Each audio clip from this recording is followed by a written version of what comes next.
चले गए दुमका और जेएमएम में शामिल हो गए, यह उनके सत्ता लोलुपता को बताता है। जेएमएम का दामन क्यों थामा? उन्होंने इसका दामन क्यों थामा? वो निर्दलीय क्यों नहीं लड़े?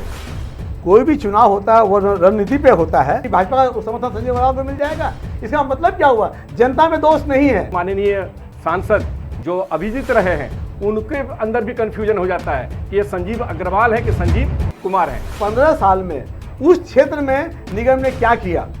केवल एक ही काम किया, होल्डिंग टैक्स लग गया वहां पर। और बेसमेंट बेचने की शुरुआत जो किए हैं, शायद उनको फिर से हम अपना जनप्रतिनिधि बनाएंगे तो और ऊपर का भी फ्लोर दिख जाए। और बीजेपी का विरोध इसलिए कि उन्होंने जमीनी कार्यकर्ता, चाहे शेखर अग्रवाल हो या मुकेश पांडे हो, भृगु जी हो, संजीव सिंह हो, आसनी सिंह अगर आती तो वो उनको न सोच करके उन्होंने ऐसे व्यक्ति को दिया जो किसी के पीछे पीछे घूम रहा है। जनता धन खोजेगी तो विकास नहीं मिलेगा, वो विकास खोजेगी तो बल्कि जंग जरूरत नहीं पड़ेगी उसमें। पैसा उनके बाप का है क्या?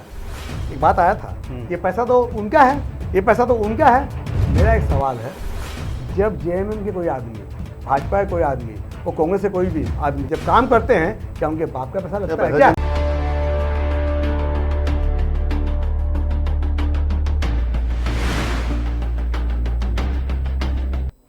चुनावी सरगर्मी के बीच वादे और आश्वासनों का दौर जारी है, क्योंकि आ गया है चुनाव। अब जनता तय करेगी किसे सत्ता पर बैठाना है और किसे सत्ता से उतारना है। नमस्कार, मैं धीरेंद्र और आप देख रहे हैं मिरर मीडिया का खास कार्यक्रम सत्ता संग्राम। सत्ता संग्राम में हम बातें करेंगे बाहुबल, धनबल या जनबल। और हमारे साथ स्टूडियो में मौजूद है मनोज मिश्रा जी और प्रमोद गोयल जी। प्रमोद गोयल जी व्यवसायी हैं और मनोज मिश्रा इसकी बात करें तो ये शिक्षाविद हैं। हम सीधे ही इन लोग से जुड़ेंगे और जानेंगे पूरे मुद्दे पर कि जनता को धनबल और बाहुबल के आगे जाना चाहिए या जनबल हावी होगा। बहुत बहुत स्वागत है मनोज जी आपका और प्रमोद गोयल जी आपका।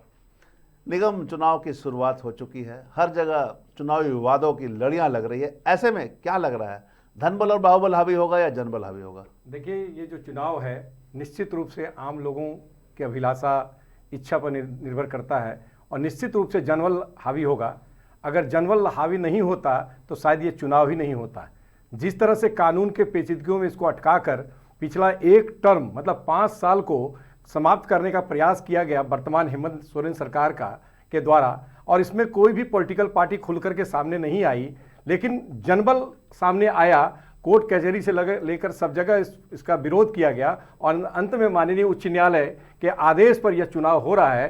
तो इससे स्पष्ट है कि न तो धनबल चलेगा, न ही बाहुबल चलेगा, जनबल चलेगा। और निश्चित रूप से जनता की जो अपेक्षाएं होगी उसी के आधार पर वोटिंग होगा और वही सत्ता पर आएंगे। क्या कहेंगे प्रमोद जी?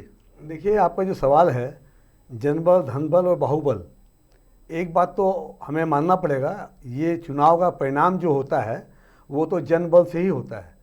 वोट की गिनती होती है, वो प्रतिनिधि चुने जाते हैं। लेकिन मुझे लगता है कि इसके लिए जनता ही दोषी है जिसने धनबल को बहुत आगे बढ़ा दिया है। हम इसी चुनाव के संदर्भ में हर मोहल्ले में घूम रहे हैं जी, कई जगह जा रहे हैं। मुझे बहुत तकलीफ़ होती है देखकर कि जिस मोहल्ले में घुसते हैं वहाँ 4 दलाल खड़े हुए हैं और पूछते हैं कि भैया क्या खर्चा करेंगे। शायद जनता ये भूल जाती है कि जब आप अभी पैसा मांगने की तैयारी में हैं, आप लालच में हैं, तो कहाँ से वो प्रतिनिधि आपके चुनने के बाद काम कर पाएगा। तो जनता भी इसके लिए दोषी है।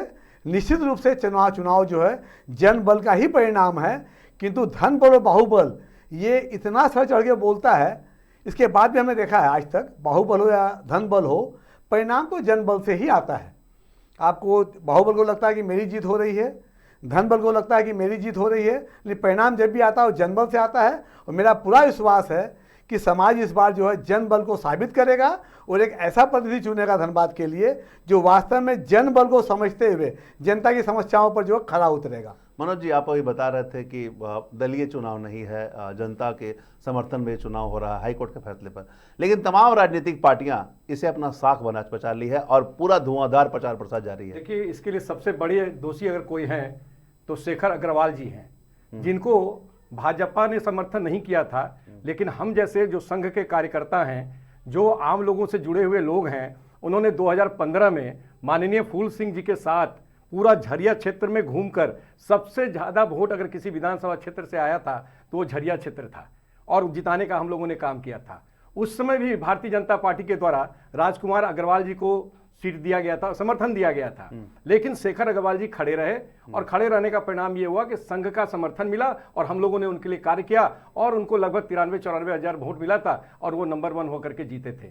इस बार जब ये बातें होने लगी, इनको फोरम पर उठाना चाहिए था बात को कि यहाँ निर्दलीय चुनाव होना है, सरकार निर्दलीय चुनाव करा रही है तो किसी को समर्थन ना दे, लेकिन इन्होंने इतनी जल्दबाजी में घोषणा होने के पूर्व ही पार्टी को छोड़कर सीधा समर्थन दे दिया, चले गए दुमका और जेएमएम में शामिल हो गए। यह उनके सत्ता लोलुपता को बताता है और यह बताता है कि भ्रष्टाचार में कहां तक डूबे हुए हैं और कैसे पैसा कमाना है उसका, या तो भ्रष्टाचार किए हैं उसका डर है, या तो पैसा है या गद्दी का लालच है। तो शेखर अग्रवाल जी के बाद भारतीय जनता पार्टी ने अपनी घोषणा दी, उसके बाद नहीं, लेकिन जो पार्टी ने, हम रोकना चाहेंगे, लेकिन जिस व्यक्ति ने कार्य किया है, अगर पार्टी उसकी बातों को नहीं मानेगा तो पार्टी के विचारधारा से तो अलग होगा ही। देखिए, ये कहने का है कि उन्होंने कार्य किया, उसका परिणाम तो आज भी देख रहे हैं कि गोप हो रहा है उस 8 लेन पर, और 8 लेन कह रहे हैं वो उसको किया। आखिर मेयर बन के करते क्या?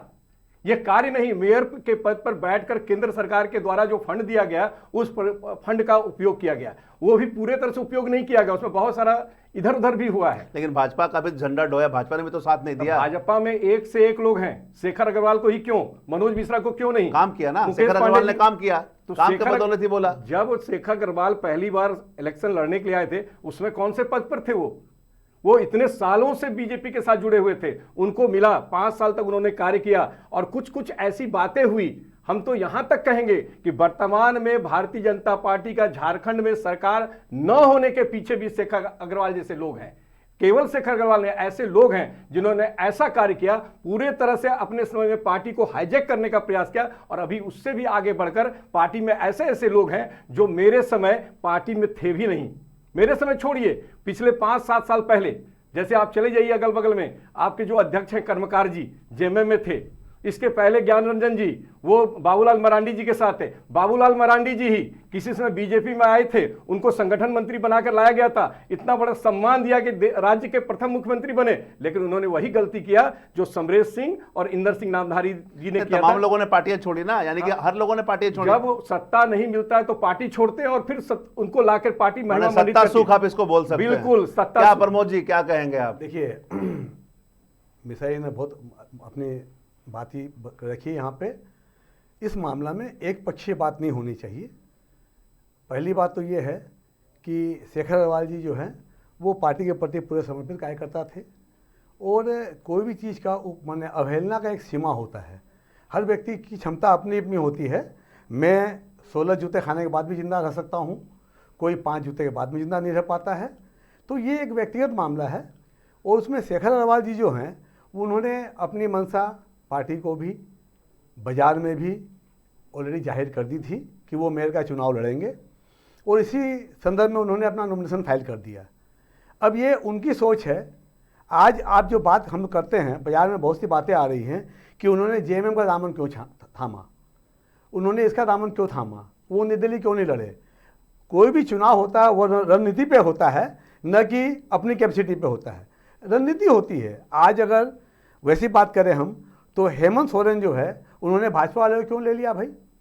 नीति वहाँ भी धूमिल हुई है। भाजपा ने उनको पैसे क्यों नहीं दिया? नीति यहाँ भी धूमिल हुई है। मिश्रा जी की एक बात पे मैं सहमत हूँ कि पार्टी में लोग जो भी आते हैं वो पार्टी पर अपना इच्छित राज बनाना चाहते हैं, जनता से कोई मतलब नहीं रहता है। आज जो भाजपा की हालत है इस समय, या राज्य सरकार में इसकी भी हालत है, उसके लिए कहीं न कहीं व्यक्ति का स्वाभिमान, व्यक्ति की अपनी जिद्दी, व्यक्ति का एक अधिकार वाला काम वो होता है। शेखर अग्रवाल जी जो भी, उन्होंने जिस समय चुनाव लड़ा था, ये बात स्पष्ट हो जानी चाहिए कि उस समय भी उनको बीजेपी का समर्थन नहीं था। पहले जो है प्रदीप संथाली जी मैदान में आए थे, इनडायरेक्ट रूप से वो भाजपा के अघोषित उम्मीदवार थे। उसके बाद जब वो वापस बैकफुट पे आ गए, तब फिर क्या हुआ, पार्टी ने उसके बावजूद भी चंद्रशेखर अग्रवाल जी को समर्थन देने की बजाय राजकुमार अग्रवाल जी को समर्थन दिया।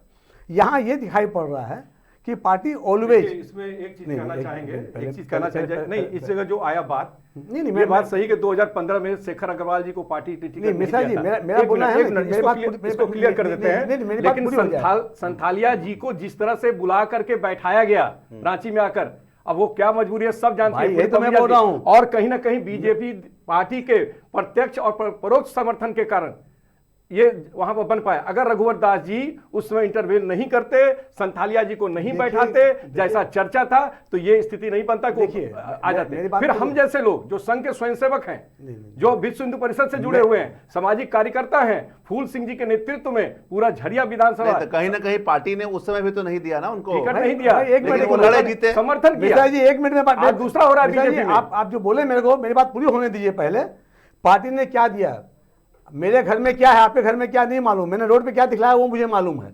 धनबाद की जनता ने देखा, उस समय भी जो है चंद्रशेखर अग्रवाल जो खड़े हुए थे वो निर्दलीय रूप से खड़े हुए थे और जीत हासिल की। निश्चित रूप से उन्होंने जो 93,000 वोट पाए हैं वो आपका वोट होगा, मेरा वोट होगा, धीरेन्द्र जी का वोट होगा, उनके अपने परिवार का 5 ही वोट होगा। उसके अलावा सारा वोट जो उनको मिला हुआ वोट है। इसमें हम ये कैसे बोल दें कि राजनीति के अंदर में समीकरण बदली होता है।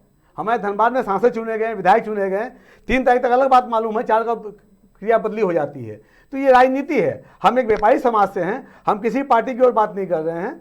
लेकिन यहाँ पर अगर शेखर अग्रवाल जी उस समय खड़े हुए, निर्दलीय खड़े होकर उन्होंने चुनाव जीता था, नंबर 1 बात। नंबर 2 बात, अगर आपका ये बोलना है कि भाजपा के लोगों ने समर्थन किया था उसका, तो मेरा ये बोलना है इसका मतलब भाजपा खत्म हो गई थी।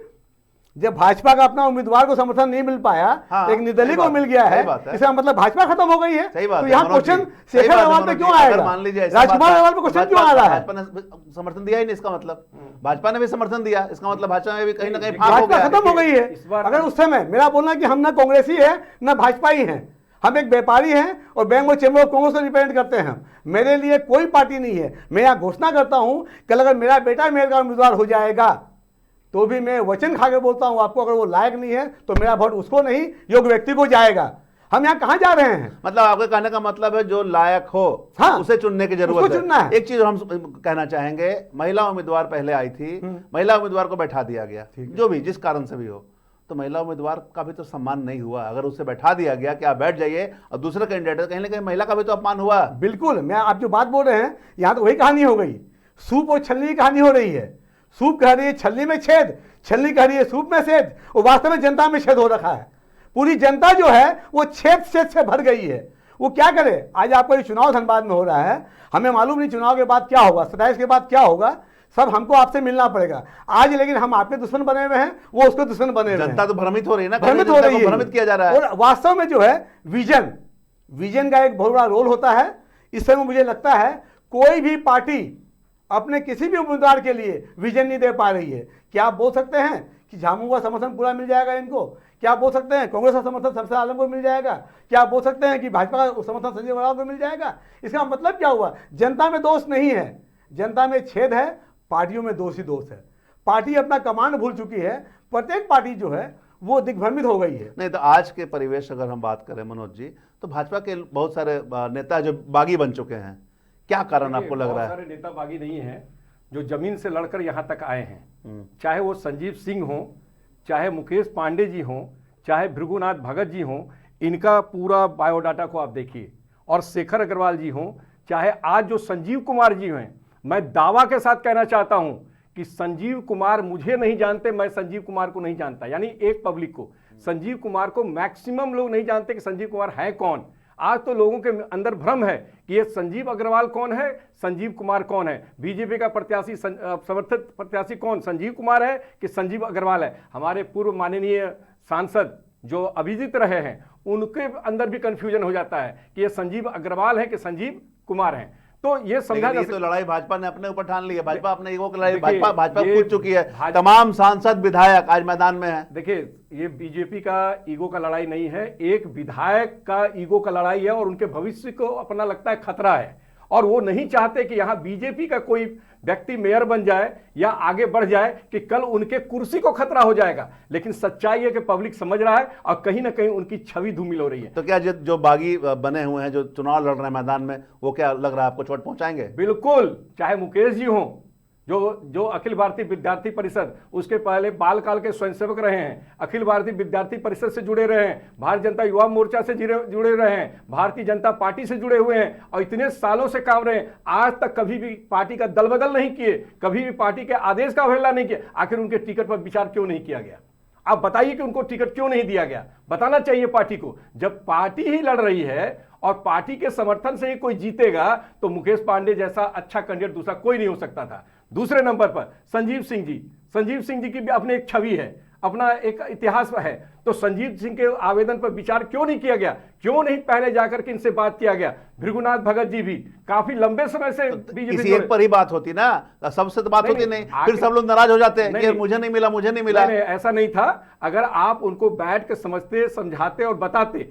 इन लोगों का विद्रोह का कारण यही है, संजीव कुमार जैसा कमजोर और डमी कैंडिडेट जो किसी के समर्थन के कारण सामने आया है, वो हमेशा किसी के पीछे रहे हैं, तो उनको टिकट देना इन नेताओं को नागवार गुजरा है। और बहुत सारे हम जैसे कार्यकर्ता या विद्यार्थी परिषद के लोग, विश्व हिंदू परिषद के लोग, बजरंग दल के लोग संजीव कुमार जैसे कैंडिडेट को देखकर अपने आप को ठगे हुए महसूस कर रहे हैं। मैं आज चंद्रशेखर अग्रवाल जी का आलोचना नहीं कर रहा हूं, मैं भारतीय जनता पार्टी की आलोचना कर रहा हूं और अपने जीवन में पहली बार भारतीय जनता पार्टी का आलोचना कर रहा हूं। और मैं बता दूं कि मैं सक्रिय रहा 89 से, और इसके पहले भारतीय जनता पार्टी का मैं 84 के बाद से, मैट्रिक करने के बाद से ही मैं हमेशा रहा हूं समर्थन में। नहीं, लेकिन आप तो चंद्रशेखर अग्रवाल के बारे में बोल रहे हैं कि उनके कारण ही बहुत सारे बीजेपी को छोड़कर जेएमएम में जाकर जो गलती किए हैं उसकी मैं आलोचना कर रहा हूं, और इसके पीछे सत्ता लोलुपता जो उनका दिख रहा है उसका मैं आलोचना कर रहा हूं। अच्छा, ने बहुत सी बातें कही हैं,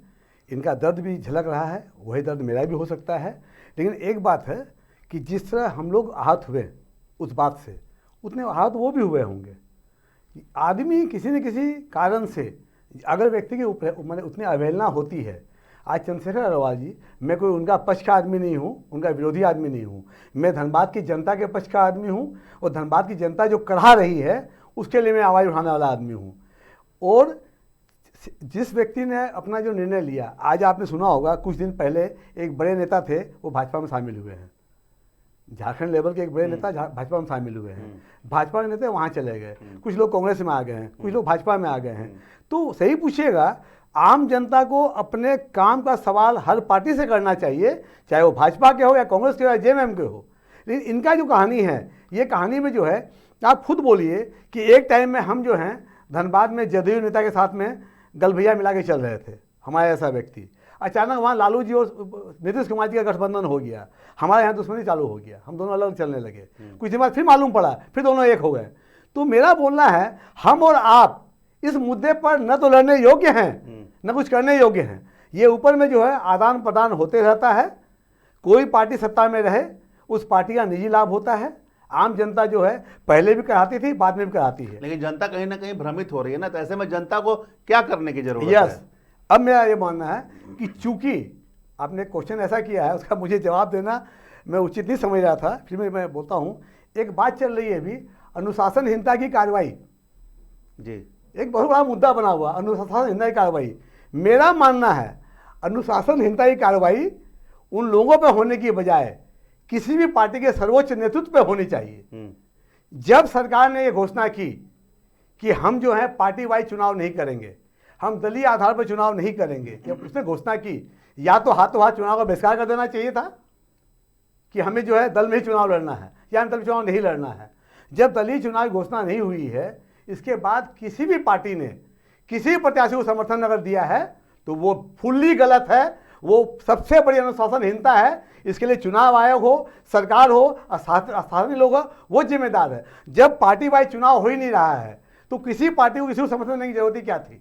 आज मुझे लग रहा है कि ऐसा लग रहा है कि जब भी, आज मैं आपको एक यहाँ बता दूँ कि हमारे यहाँ एक चुनाव आयोग का एक नियम है, दल बदल कानून। शायद आपको भी ये मालूम होगा, दल बदल कानून कहीं पर भी पार्टी वाइज चुनाव हो या नहीं हो, पार्षद पे लागू नहीं होता है।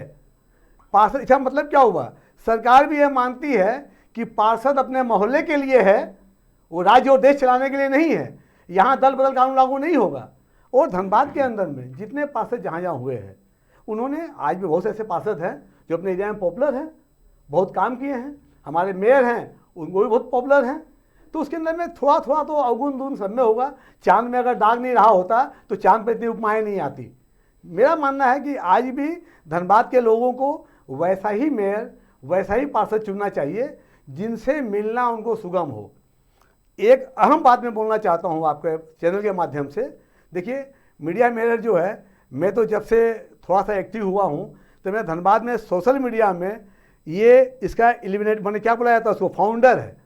इसने बताया कि टीवी में भी, मोबाइल में भी हम समाचार देख सकते हैं। आपका प्रयास हमेशा अच्छा रहता है। आपके चैनल के माध्यम से मैं ये बोलना चाहता हूँ कि सबसे पहला एक्शन तो आने वाला मेयर हो, पार्षद हो या सरकार हो, उसको इस बात में होना चाहिए कि नगर निगम का क्षेत्र आपने जहाँ तक बढ़ाया है, 5 साल और 5-10 साल उधर बीत गए, निगम में 5 साल खाली बीत गए। इस 15 साल में उस क्षेत्र में निगम ने क्या किया? केवल एक ही काम किया, होल्डिंग टैक्स लग गया वहाँ पर। एक ही काम लगा, उनकी प्रताड़ना शुरू हो गई। एक ही काम में वो कानून में आ गए, उनकी रजिस्ट्री बढ़ गई। क्या निगम इसीलिए बना था? आज भी धनबाद नगर निगम क्षेत्र में ऐसे क्षेत्र हैं जो नगर निगम के क्षेत्र तो क्या ग्राम पंचायत के बनने लायक नहीं है बेचारे वो, जहाँ पर पीने का पानी नहीं है, गंदा पानी मिल रहा है, जहाँ कोई साधन नहीं है, जहाँ कोई लाइट नहीं है, जहाँ कोई सड़क नहीं है। नगर निगम का सबसे पहला मुद्दा होना चाहिए, या तो ऐसे क्षेत्रों को निगम से बाहर करे या फिर उस क्षेत्रों को समकक्ष बनाए। जैसा निगम का क्षेत्र होना चाहिए वैसा बनाए। आज मैं पूरे एरिया में घूम रहा हूँ, नालियों की हालत देख लीजिए आप, पानी की हालत देख लीजिए आप। लोग बोलते हैं मुझे मेरे यहाँ वाटर टैक्स लिया जाता है। धनबाद की आधी आबादी जल कर दे रही है बिना जल के। ये क्या भ्रष्टाचार नहीं है? ये क्या अत्याचार नहीं है? ये क्या जनता का शोषण नहीं है? अगर जल नहीं है तो कर क्यों? आज रेन हार्वेस्टिंग के नाम पर जो है लोगों का भ्याधन किया जा रहा है। आज नगर निर्माण नियम है, अगर रेन हार्वेस्टिंग आपके यहाँ नहीं, अगर कैसे दूर होगा ये जो आप समस्याएं बता रहे हैं? अभी चुनाव आ गया है, तमाम तरह के वादे और आश्वासन हो रहा है, तो कैसे दूर होगा? बिल्कुल, मैंने बताया ना आपको कि जो भी व्यक्ति आए, प्रत्याशी आए, उनका पहला मोटो होना चाहिए उपेक्षित लोगों को ठीक कीजिए। हमारा एरिया जो है, जो थोड़ा बहुत सुविधाएं प्राप्त कर रहा है, उसको एक बार 1 साल के लिए किनारे कर दीजिए आप। मैंने कुल मिला के एक विजन होना चाहिए। विजन होना चाहिए। मनोज जी, एक चीज और हम समझना चाहेंगे आपसे। अब चूंकि चुनाव हो रहे हैं 6 साल के बाद, इससे पूर्व चुनाव हुए थे, क्या लग रहा है आपको शहर के सरकार जो बनेगी, कुछ विकास हुए हैं? देखिए, विकास के नाम पर यही हुआ कि नए नए मॉल बनते गए, सड़क के किनारे आगे बढ़ते चले गए और उनका बेसमेंट बिकता चला गया। और बेसमेंट बिकने की शुरुआत जो किए हैं, शायद उनको फिर से हम अपना जनप्रतिनिधि बनाएंगे तो और ऊपर का भी फ्लोर बिक जाएगा। तो ये स्थिति है। चाहे घोपल उनके कार्यकाल में 7 नगर आयुक्त का ट्रांसफर हुआ। ट्रांसफर के पीछे क्या था, उसमें सबसे बड़ा आरोप घोपल जी को लेकर के लगा था, जो वहाँ के नगर आयुक्त थे। निश्चित रूप से ऐसे व्यक्ति को मेयर बनाना चाहिए या उनके लिए आगे आना चाहिए जो व्यक्ति आपके समाज का काम करेगा। आज आपके इर्द गिर्द धनबाद में विशेषकर जितने फ्लैट बन रहे हैं, या तो प्रॉपर नक्शा नहीं बना, नक्शा बना तो उस हिसाब से काम नहीं हुआ, और किसी भी फ्लैट को कंप्लीटेशन सर्टिफिकेट मिलने के बाद ही रजिस्ट्री होना चाहिए। बिना कंप्लीटेशन सर्टिफिकेट का रजिस्ट्री हो रहा है। आप नगर निगम से अगर उन दस्तावेज को प्राप्त करने के लिए आरटीआई लगाएंगे, नगर निगम कोई जवाब नहीं देगा। और ये बात सही है कि जब आप हमसे होल्डिंग लेते हैं तो फिर ये तो नगर निगम का ही नहीं, सरकार का भी दोष है, जो अभी हमसे ले रहा है यूजर चार्ज। तो होल्डिंग चार्ज दे रहे हैं, यूजर चार्ज दे रहे हैं, हर तरह का टैक्स प्रोवाइड कर रहे हैं। उसके बावजूद आप देखिएगा, अगर जिस क्षेत्र में आप मजबूत हैं और आप उसके पीछे लगते हैं तो नाली को साफ कर देगा, कचरा उठा के रोड पर रख देगा। और आज भी पिछले दिनों हमने साफ करवाया कई क्षेत्रों में, तो आज भी कचरा ऊपर पड़ा रहता है। तो निश्चित रूप से कहीं ना कहीं मेयर कौन बन रहा है, क्यों बन रहा है? जब लोभी, लालची जैसे लोग व्यक्ति मेयर बनेंगे और उसको ये पार्टियां समर्थन देगी, तो क्या आपका सेवा करने के लिए आएगा? को वो व्यक्तिगत अपना सेवा करेगा? इस नगर निगम क्षेत्र में इतने सारे स्कूल हैं, आप बताइए, ये चाहे सरकार जो डायरेक्ट राज्य सरकार के अधीन ये क्षेत्र था, नगर आयुक्त को रख करके सारा काम चल रहा था, या मेयर साहब के रहते हुए ये जितने भी हॉस्पिटल हैं, जितने भी स्कूल हैं रोड के बगल में, वो जो 8 लेन बना है, उस 8 लेन का इस्तेमाल कौन कर रहा है? आप देखिए, यहाँ पर धनबाद पब्लिक स्कूल हीरक ब्रांच, आगे बढ़ जाइए तो असरफी, कहीं पर जालान जैसे हॉस्पिटल हो गए और वो अतिक्रमण कर लिया। तो पब्लिक को सुविधा क्या? पब्लिक के लिए कौन लड़ेगा? तो पब्लिक के लिए वही लड़ेगा जो जमीन से जुड़ा हुआ कार्यकर्ता है। टप्पू नेता कभी भी पब्लिक की भलाई नहीं कर सकता। आज देखिए, अभिभावक संघ बच्चों की लड़ाई लड़ता है। इसलिए हम किसी पार्टी को चाहते हैं कि बच्चों की लड़ाई हम लड़ते हैं, लेकिन कोई भी खुल करके सामने नहीं आता है। ये हमारे लिए बहुत बड़ा विडंबना है। तो आम लोगों के लिए कोई नहीं आता। हाँ, अब जैसे यहाँ पर है, मेरा एक ही प्रश्न है और इसलिए केवल हम विरोध कर रहे हैं कि बीजेपी से ही आप रहते, बीजेपी टिकट नहीं देता तो मुकेश जी, भृगु जी या संजीव सिंह जैसे आप भी निर्दलीय लड़ते। क्या आप 2015 में नहीं जीते थे? उसमें क्यों नहीं जेएमएम में चले गए? उसमें क्यों नहीं कम्युनिस्ट में चले गए? किसी और में? आपने सारे लोगों को ठगने का प्रयास किया, जिस तरह हम जैसे लोगों को।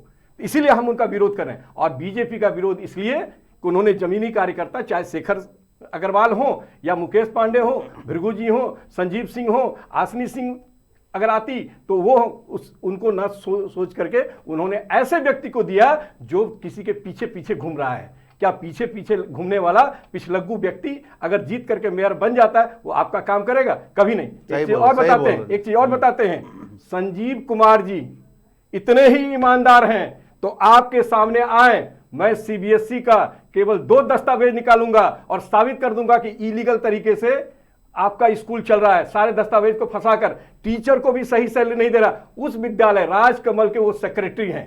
जब उनके अधीन चलने वाला स्कूल गलत तरीके से टीचरों का अपॉइंटमेंट कर रहा है, गलत तरीके से सैलरी दे रहा है, कम सैलरी पर उनसे काम ले रहा है और दस्तावेज को छिपा रहा है, चाहे वो राज्य सरकार का एनओसी का प्रोविजन हो, स्टेट गवर्नमेंट का चाहे आरटीए के तहत जो प्रोविजन हो या सीबीएसई, उसको फॉलो नहीं कर रहा है, तो क्या वो उनके कमान में अगर नगर निगम आ जाएगा तो चला पाएंगे? क्या बोलते हैं प्रमोद जी?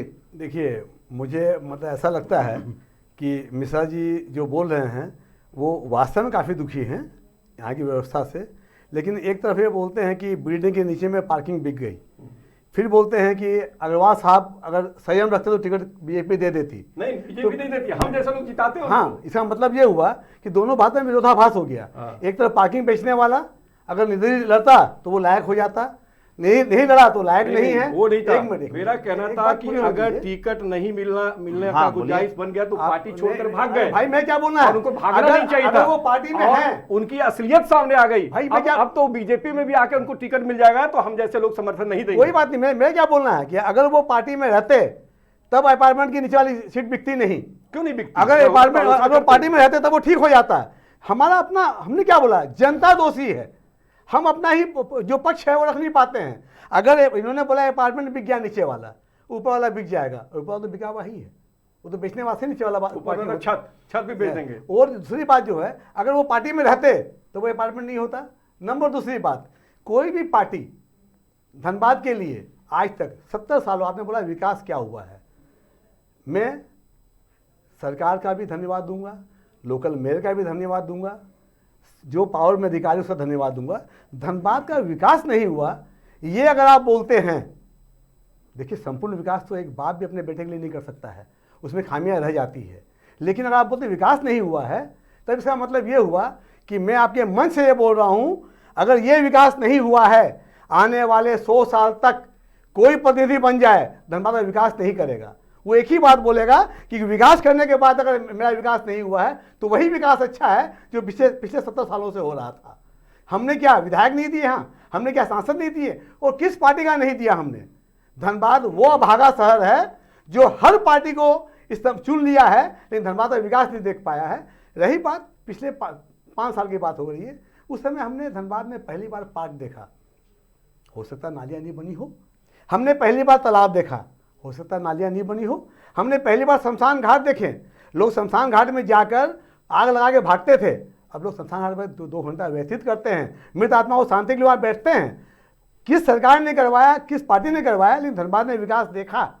धनबाद का विकास जो भी है वो दिखाई पड़ा है। और आज मैं बता दूं आपको, वो किस पार्टी में चले गए, किस पार्टी में थे, इससे मेरा कोई लेना देना नहीं है। मेरा पहला मानना है कि नगर निगम का चुनाव जो हो रहा निर्दलीय हो रहा है, इसके अंदर में व्यक्ति को चुनना चाहिए। अगर आप मेरी बुराई ढूंढना शुरू करेंगे तो खाली बुराई दिखेगी, अच्छाई ढूंढेंगे सारी अच्छाई। अच्छा, ये अभी जातीय समीकरण भी बट गया है, इसमें जात पात भी आ गया इस बार के चुनाव में, जो सामने बातें आ रही है, ये कहाँ तक सही मानते हैं? नहीं, बिल्कुल नहीं है।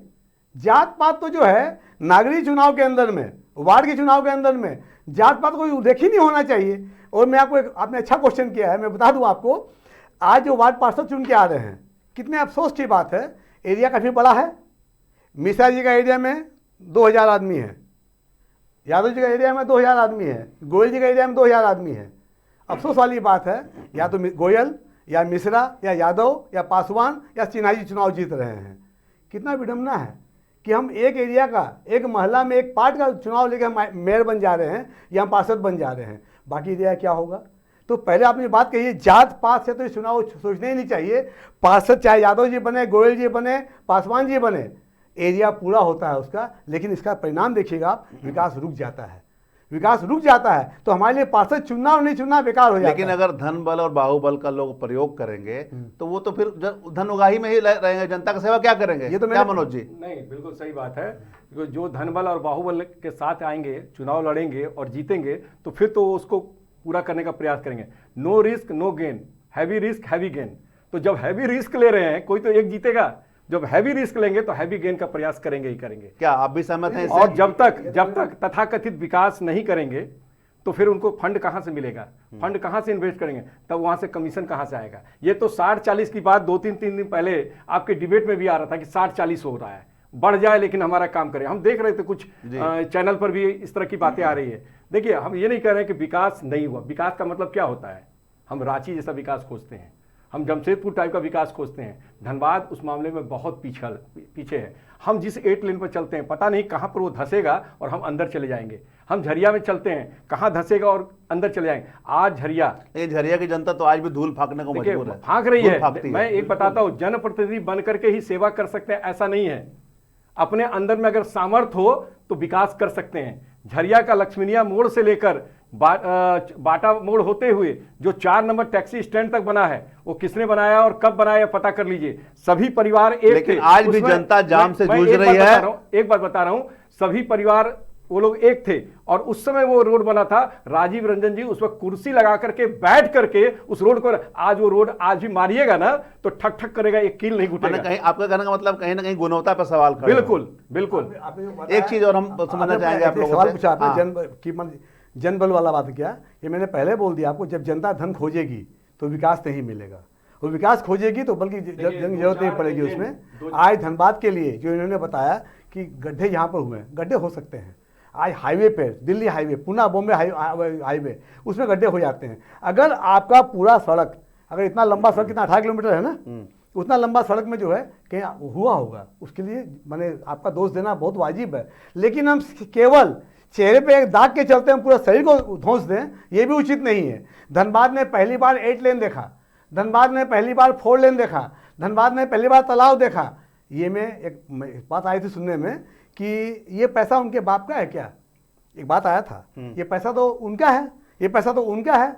मेरा एक सवाल है, जब जेएमएम के कोई आदमी, भाजपा के कोई आदमी और कांग्रेस से कोई भी आदमी जब काम करते हैं, क्या उनके बाप का पैसा लगता है क्या? जनता की है। पैसा तो पब्लिक का ही आता है, पैसा तो फंड से ही आता है। तो ये सवाल कहां से होता है कि पैसा किसके बाप का था?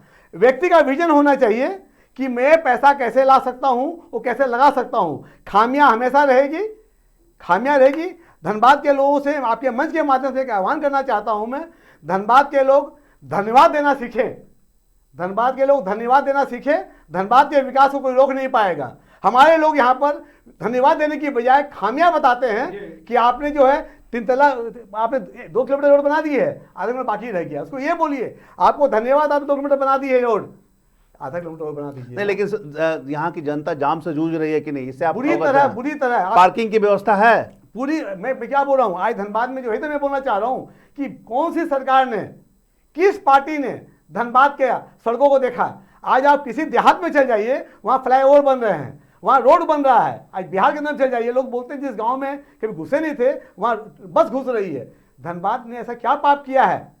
धनबाद ने ऐसा क्या पाप किया है? एक फ्लाईओवर बनने के लिए यहाँ वर्षों लग जा रहे हैं।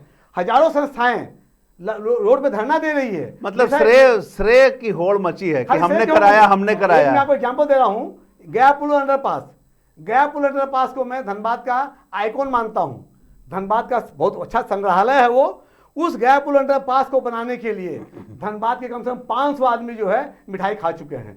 हमने बनाया श्रेय की होड़ मची है। हाँ, लेकिन जो है किसने बनाया किसने नहीं बनाया, उसके बाद जो है जो व्यक्ति काम करता है, अगर आपका बच्चा आपको पानी लाके पिला देता है, उसको धन्यवाद दीजिए, आपको चाय भी पिलाएगा, पाँव भी दबाएगा। खाली आलोचना करना जो है हमारा मकसद नहीं होना चाहिए। लगातार कह रहे हैं कि यह सारा दोष आम लोगों का है। नहीं, बिल्कुल अरे नहीं। जनता तो निरीह है। अरे भाई, वही जब तो बोल रहा उनको हूं। स्टेज पर बैठा देते हैं तो हमको नहीं देखते, आगे देखते हैं। पब्लिक करे तो करे क्या, पब्लिक तो जीत करके उनको इसलिए बैठाया कि एक आशा, एक अपेक्षा के साथ, और आज भी बैठाएगी। पब्लिक क्या कर सकती है? पब्लिक चिल्ला सकती है, पब्लिक बोल सकती है, धन्यवाद भी दे सकती है, धन्यवाद भी दे सकती है। निश्चित रूप से धन्यवाद आप देती जब है। शमशान घाट जाते हैं तो धन्यवाद नहीं, दीजिए, धन्यवाद देती है जब तभी। तालाब देखते हैं धन्यवाद नहीं, दीजिए, नहीं, धन्यवाद जब दे- एड लेते हैं धन्यवाद नहीं, नहीं, दीजिए। नहीं, खाली देखिए- आप खामियां खोजेंगे देखिए, यहाँ तो घर में बिखराव होगा। यहाँ तो सुप्रीम कोर्ट का भी आदेश है कि नेचर और कैरेक्टर जमीन का नहीं बेच सकते। तालाब है उसको नहीं भर सकते। यहाँ तो तालाब भर भर के धनबाद नगर निगम क्षेत्र में एक फ्लैट मिनट, बन गया, एक मिनट, मकान बन गया। अगर आप और पिछले 10 लगातार साल में आप तालाब भरने की बात कर रहे हैं तो जितने तालाब पिछले 5 साल में बने होंगे, मुझे लगता है कि 70 साल में जो है उतने तालाब देखे नहीं गए होंगे। और आप जो बात बोल रहे हैं, ठीक, तालाब भरे हैं। मैं आपसे तालाब चाहता किसने हूं कि भरवाया? आप इस मंच तालाब पर किसने लगा- भरवाया? नहीं, नहीं, भाजपा ने आप- भरवाया, नहीं, नहीं, शेखर अग्रवाल ने भरवाया। नहीं, नहीं, अभी शेखर अग्रवाल जी का तो नाम नहीं लिया नहीं, हमने। नहीं, मैंने आप पब्लिक को दोषी ठहरा रहे हैं। मेरा कहना है नहीं, कि पब्लिक दोषी नहीं। दोषी पब्लिक नहीं है। मैं बोला पब्लिक, आप जैसे लोग जो आरोप लगाते हैं पब्लिक पर, नहीं, वो नहीं, दोषी है। मेरा बोला पब्लिक का पब्लिक को बात धन्यवाद कोई नहीं देना करता। चाहिए। लोग अपने पब्लिक को नेताओं की धन्यवाद बात देना करते हैं। चाहिए, ये मैं बोल रहा हूं नेताओं की मैं। बात नहीं करता, मैं पब्लिक की बात करता हूं। हम लोग जो है- पब्लिक को दोष देना बंद करिए। हम लोग इस क्या- जगह प्रवक्ता बनकर के काम मत करिए। पब्लिक का प्रवक्ता बनकर हम किसी का सामने आइए। प्रवक्ता नहीं है, पब्लिक का ये बढ़िया से प्रवक्ता बनिए। वाकिफ है, अब पब्लिक की लेकिन बात जब आप करिए। बोलिएगा कि धन्यवाद जो पब्लिक है, का नेतृत्व करिए। चैम्बर ऑफ कॉमर्स के नाम पर पब्लिक का शोषण होता है, कहीं खड़े होते हैं आप लोग? क्यों? केवल अपने क्या हित की बात बोलते हैं? आप करते एक अगर एग्जाम्पल किसी बता दीजिए। दुकानदार को कोई कुछ बोल बेल दे, मोड़ क्षेत्र- सारे देखिए चैम्बर स्ट्राइक कर देगा। लेकिन किसी दुकानदार के द्वारा किसी पब्लिक के साथ धोखा करे, वो शिकायत दे, कभी समाधान नहीं क्या होता बात है। बोलते हैं? ये है चैम्बर ऑफ बैंक मोड़ कॉमर्स। कुल मिलाकर अगर बैंक एक मोड़ मिनट चैम्बर ऑफ कॉमर्स जो है ये हमेशा जनसेवा में लगा है। और चूंकि जैसे आप विभाग संघ में हैं, हम चैम्बर ऑफ कॉमर्स में हैं, तो दुकानदारों की सुरक्षा मेरा मैंने जो पहला आरोप दायित्व लगाया- है। मैंने जो मेरा आरोप पहला लगाया, तो दायित्व क्या यह गलत है? दुकानदार की सुरक्षा, फिर यहाँ था समाज सेवा, देखिए, फिर कहीं ना आता कहीं मोहल्ला। तो- कहीं ना कहीं तो दुकान- शोषण, मतलब कहीं ना पब्लिक कहीं का- बिल्कुल है, पब्लिक का बिल्कुल है, उसके भी निभाते हैं हम लोग पब्लिक के जिम्मेदारी। प्रति भी आपकी जिम्मेदारी पूरा है। पूरा है, बहुत ज्यादा है।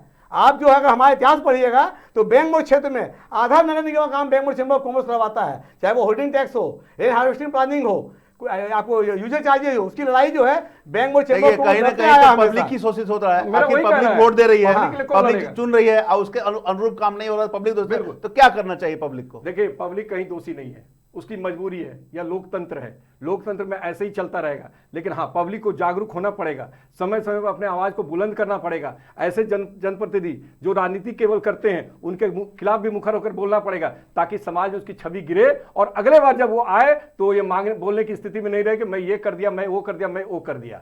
तो इसलिए पब्लिक को तो जगना पड़ेगा, और जग रहा है पब्लिक, निश्चित रूप से आगे आएगा। आज मोदी जी, कांग्रेस जब सत्ता में आया, हम लोग भी थे, हम लोग उस पर काउंट करते थे। आज जैसे बोल रहे हैं बड़े बड़े लोग कि इस पार्टी में जाएंगे तो जीत जाएंगे, इस पार्टी में जाएंगे तो फिर पार्टी का क्या मतलब, आइडियोलॉजी का क्या मतलब, सिद्धांत का क्या मतलब। आज मेयर साहब उधर, पूर्व मेयर साहब उधर गए हैं, कल वो जीत का है, तो क्या बीजेपी में आ सकते हैं कि नहीं? आएंगे तो क्या कर लेगा जेएमएम के लोग? और बताता हूं मैं, जेएमएम का जनाधार धनबाद क्षेत्र में कितना है वो सभी जानते हैं, बीजेपी का जनाधार कितना है वो सब जानते हैं। लेकिन बीजेपी के नेताओं को भी ये पता है कि कितने लोग अभी देने जा रहे हैं वोट, और वोट निश्चित रूप विभक्त होगा। कहीं इन लोगों की लड़ाई में अच्छा, एक तीसरा मिनट करियर आप सामने रुकेंगे, ना आ मनोज जाए। जी एक मिनट रुकेंगे। प्रमोद जी, आपसे भी पूछना चाहेंगे, आमतौर पर अगर आप कुछ खरीदारी करने जाते हैं तो मोल भाव करते हैं, गुणवत्ता चेक करते हैं, ठोक बजा कर देखते हैं। बिल्कुल बिल्कुल। ठीक उसी तरह से ये लोकतंत्र का पर्व है, 5 साल में एक बार आता है, तो आम पब्लिक को क्या करना चाहिए? यस, आपने जो सवाल पूछा, ये इन्होंने बोला पब्लिक, हम तो आज हम और ये दोनों में ही मतांतर हो रहा है। क्यों? ये बोल रहे हैं बदली कर लिए, वो कर लिए, बदली कर लिए, हमने ये कर लिए। आम जनता को इस चुनाव के अंदर में अपना प्रत्याशी चुनना चाहिए, किस पार्टी का है उससे मतलब नहीं रखना ठोक बजा के चाहिए। उसको देखना चाहिए उसको कैसे देखना छवि चाहिए, का है, कौन मेरे लिए उपलब्ध रह सकता है, कौन मेरे लिए काम कर सकता है, कहाँ कौन जाकर कैसा बोल छवि सकते का हैं। है, कौन कैसा छवि का कैसा है, छवि का है कितने वो। आरोप हैं उस पर, कितने केस हैं उसके ऊपर। उनको ये ध्यान रखना चाहिए कि धनबाद का वार्ड पार्षद या मेयर वो हो जो हमारा नली गली, लाइट सुरक्षा, पानी की व्यवस्था और इजीली उपलब्ध हो, वो उपलब्ध करवा सके, और आम लोगों के लिए भी इजीली उपलब्ध हो, आराम से मिल बिल्कुल, सके। हाँ। क्या आप सहमत हैं मनोज जी से? वो इसमें सहमत है, लेकिन जो बात बोले किसके ऊपर कितना केस है, तो मेरे ऊपर 7-8 केस हुआ, अभी भी 1-2 केस चल रहा है, लेकिन मैं क्या अपराधी हूं? नहीं, साबित, लेकिन मेरी लड़ाई, साबित होने मेरी की बात है। लड़ाई उन लोगों से है जो अपराध करते हैं। ये प्राइवेट स्कूल हूं, प्राइवेट स्कूल सबसे मेरी लड़ाई होती नहीं, है, हम और छवि वो लोग के- मेरे ऊपर केस करता है। तो ये भी तुलना करना पड़ेगा कि वो किसके लिए लड़ रहे हैं, किस मुद्दे के कारण उनके ऊपर केस हो नहीं, रहा है। अगर अपराधी प्रवृत्ति के कारण आप पर केस हो रहे हैं तो अलग हो जाएगा। किसी मुद्दों के लेकर अगर केस हो रहा है तो वो अलग हो गया। मेरे ऊपर लड़ाई जो है, 353 आप जनहित के मामलों को लेकर अगर लड़ाई कर रहे हैं उस पर केस हुए तो अलग बात है। लेकिन अगर किसी से मारपीट, छिनतई या अलग मामले में अपराधी प्रवृत्ति पे केस हो रहा है तो उसकी छवि अलग बनती है। तो ये निर्भर करेगा और लोगों को ये सोचना पड़ेगा, यहाँ पे सोचने की जरूरत है ना। बिल्कुल नहीं, बिल्कुल। अभिभावक संघ में जितना काम ये किए हैं, जितना एक्टिव रहते हैं, मैं तो इनका फैन हूं। तो मैं वही बोल रहा हूं, बोलता हूं 5 साल लड़ रहे हैं, मेरा क्या उसका रिजल्ट कहीं मिलता है? मेरा देखिए, मेरा आप लोगों से हमारा इस सत्ता संग्राम में किस पार्टी ने आपको जो अवार्ड दे दिया? पार्टी नहीं आता कभी। नहीं, वो नहीं आता ना कि उसके देखिए, क्या उनके बच्चे प्रमोद नहीं जी, हैं वहाँ मनोज पे? जी, हम 2 मिनट रुकेंगे। हमारा इस सत्ता संग्राम में बस एक ही सवाल है कि जनता को फिलहाल अभी जो चुनाव आने वाले हैं क्या करने की जरूरत है। आप एक शब्द में खत्म कीजिए। देखिए, जनता को सोच समझकर ऐसे व्यक्ति को अपना वोट देना चाहिए जो आपके लिए संघर्ष करे, आपके लिए नया नया प्रोजेक्ट लाए और आपके हित में काम करे। ऐसे व्यक्ति को वोट नहीं देना चाहिए जो किसी के सहारे आपके बीच में खड़ा हो रहा है, या ऐसे व्यक्ति को नहीं देना चाहिए जो बिना सोचे समझे अपना मत को परिवर्तित कर देता है, यानी दल को बदल कर। आप बताइए, आपके अनुसार धनबाद की जनता को इस नगर निगम चुनाव में सबसे पहले अपने विकास को देखना चाहिए, अपने इतिहास को देखना चाहिए, और इसमें पार्टी के आधार पर धनबाद की जनता को कोई वोट नहीं करना चाहिए। जब भी वोट धनबाद में मेयर के लिए हो, वार्ड पार्षद के लिए हो, व्यक्ति का चुनाव हो, पार्टी का नहीं। चलिए, तो अभी हमने सत्ता संग्राम में व्यापारी वर्ग के जो चैम्बर ऑफ कॉमर्स के अध्यक्ष हैं, बैंक चैम्बर ऑफ कॉमर्स के प्रमोद गोयल जी से वार्ता की, अभिभावक संघ के महासचिव मनोज मिश्रा जी से वार्ता की। जो बातें छन के आई हैं, लोगों को सोचने और समझकर परख करने की जरूरत है, क्योंकि चुनाव 5 साल में एक बार आता है। आप अपने नेता चुने, उसी को चुने जिसमें आपको विश्वास हो, आपको लगे कि यह काम कर सकता है, अन्यथा आपको बाद में पछताना पड़ेगा। बहरहाल सत्ता संग्राम में लगातार बातें जारी होती रहेगी और अगले एपिसोड में हम आपको सत्ता संग्राम में और बुद्धिजीवियों से मिलाएंगे और उनकी राय से आपको रूबरू कराएंगे। तब तक के लिए बने रहे मिरर मीडिया के साथ।